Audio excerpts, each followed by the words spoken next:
Republican South Carolina Senator Lindsey Graham got into a heated exchange over Guantanamo Bay detainees and stormed out of a Tuesday confirmation hearing. Democratic Illinois Senator Durbin, chairman of the Senate Judiciary Committee, said the Guantanamo detainees are being held at around $12 to $13 million per year and argued it would be, and I quote, dramatically cheaper to transfer the inmates to a Florence, Colorado prison. He then said the recidivism rate of a released detainee is 5%, but Graham claimed it's actually 31% and said, something's wrong here. If you're going to talk about what I said, I'm going to respond to what you said.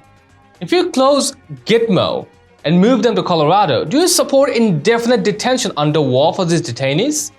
Durbin responded, I just want to be clear here that I'm giving the facts, but Graham interrupted. He said, the answer is no. And he continued, we had them and they got loose and they started killing people. If you were one of the people killed in 2005, does it matter to you when we release them?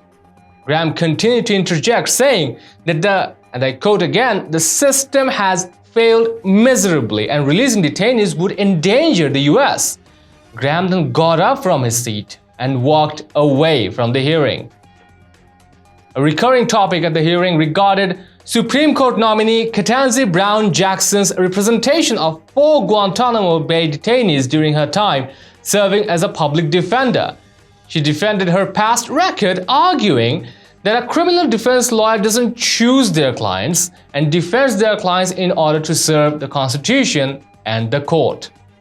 Since 9/11, nearly 1,000 convicted in the United States on terrorism charges. Since 2009, with the beginning of the Obama administration, the recidivism rate of the Guantanamo detainees released is 5%. Mr. Chairman, according to the Director of National Intelligence, is 31%. Somebody is wrong here. If you're going to talk about what I said, I'm going to respond to what you said. If we close Gitmo and move them to Colorado, do you support indefinite detention under the law of war for these detainees? I would just say I'm giving the facts. And the answer is no. I want to make sure that it's clear. The 31% you referred to goes back to the year 2009?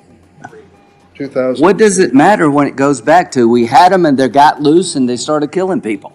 Well, I could just say that... if you're one of the people killed in 2005, does it matter to you when we release them? Suggest that a president of your own party released them in... I'm suggesting the system has failed miserably, and advocates to change this system, like she was advocating, would destroy our ability to protect this country. We're at war. We're not fighting a crime. This is not some passage of time event. As long as they're dangerous, I hope they all die in jail if they're going to go back and kill Americans. It won't bother me one bit if 39 of them die in prison. That's a better outcome than letting them go. And if it costs $500 million to keep them in jail, keep them in jail, because they're going to go back to the fight. Look at the friggin' Afghan government. It's made up of former detainees at Gitmo. This whole thing by the left about this war ain't working. Let me also note that Larry Thompson, who served as Deputy Attorney General under President... I'd like to know your thoughts and responses. Share them in the comments down below. And also, share this news and support us through subscribing to our channel. Thanks for watching.